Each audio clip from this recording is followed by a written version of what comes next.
بسم الله الرحمن الرحيم.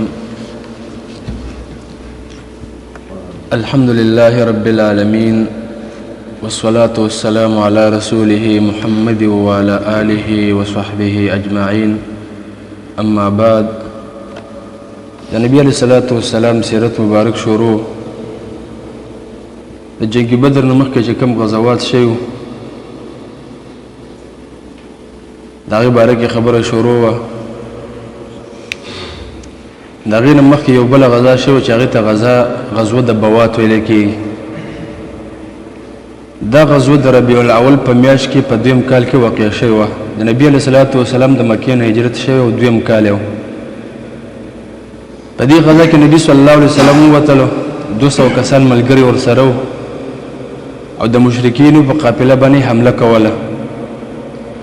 د هغه مشرکینو مشر امیه بن خلف الجمحي او د دې مشرک سره د قریشو 100 کسانو او 2.5 زره اوښان او داسې نور ډېر مال ورسره و. نو کله چې دوی د بوات علاقې ته ورسېدل، نو د رضوي په طرف باندې د نبي علیه صلات وسلام نه دا قافله وتلې وه، رالاندې نه کړه، دلته یې وتښتېده، ملاقات یې ونه شو. نبي صلی الله علیه وسلم واپس راغی. په دې غزا کې نبي علیه صلات وسلام سعد بن معاذ رضی الله عنه دای مشر مقرر کړی په مدینه کې چې ته به امامتي ورکې.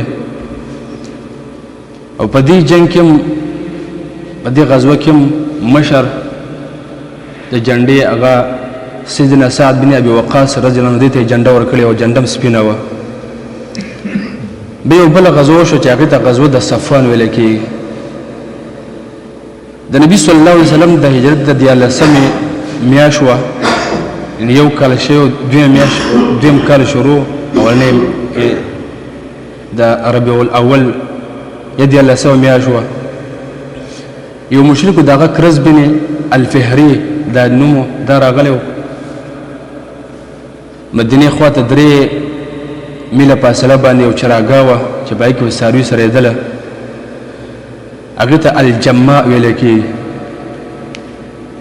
نو په هغې کې څاروي سرېدل، دا مشرک راغی او د هغه چراګاه نه یې ځان سره څه څاروي هم بوتلله، ځان څخه قوي قوي کسان یې راوستي وو، څاروي هم بوتله، فصلونه هم خراب کړه، خو انسانانو ته څه تکلیف ورنه کړو. نبي علیه صلات وسلام چې خبر شو، نو د دې مشرک پسې د لاندې کولو لپاره 80 کسان ځان سره ملګري کړل او ورپسې روان شو. او جنډه یې سیدنا علي بن ابي طالب رضی الله عنه ته یې ورکړه. دوی چې کله روان شو د بدر طرف ته، یو وادي د هغې ته ورسېدل چې هغه وادي ته صفوان ویلی کېږي. تقریبا 80 کیلومتر نبي علیه صلات وسلام په دې مشرک پسې وکړو، خو رالاندې نه کړو، دا ته یې وتښتېده.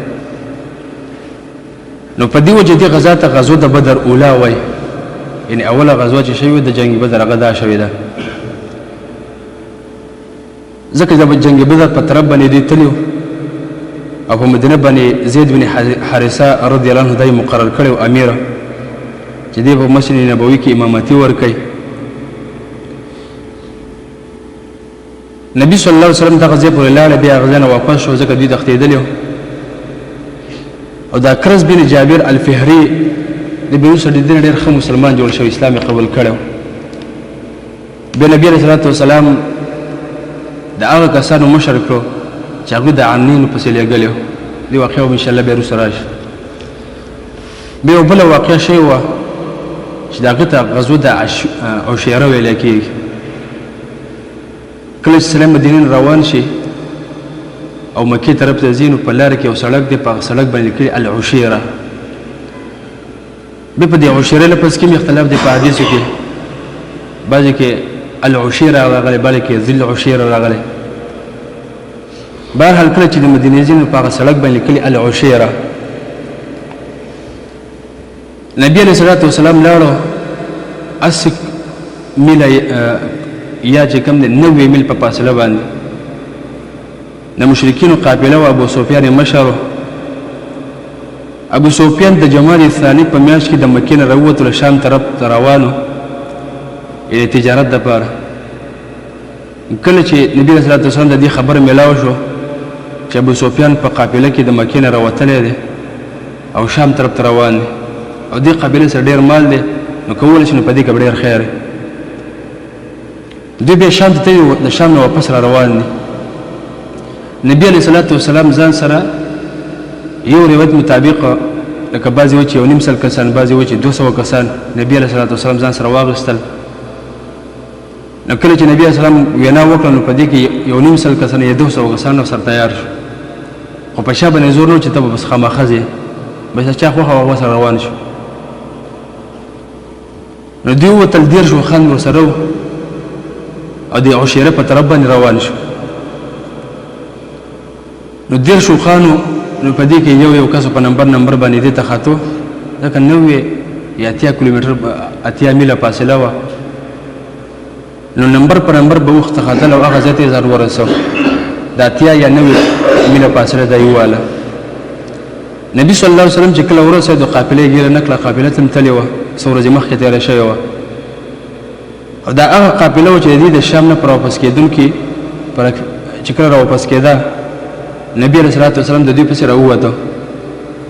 نو دا سبب یې د جنګ بدر هم جوړ شو چې کله بیا دا قافله مدینې ته لاړه، مکې ته لاړه، هغه نه پس مشرکین خبر شو.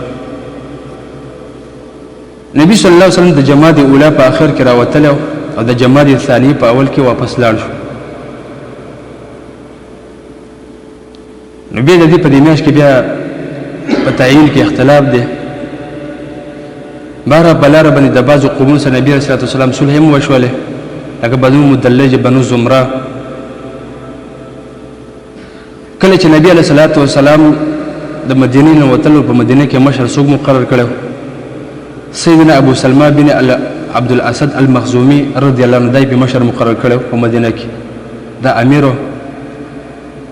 او په دې غزا کې جنډه سپینه وه او جنډه د الله رب العالمین زمری سیدنا حمزه بن عبد المطلب رضی الله عنه هغه ته ورکړې وه. الله سبحانه وتعالی دې متاسف به من عمل توفیق راکړي. وصلی الله تعالی خیر خلق محمد وعلى اله وصحبه اجمعین برحمتک یا ارحم الراحمین.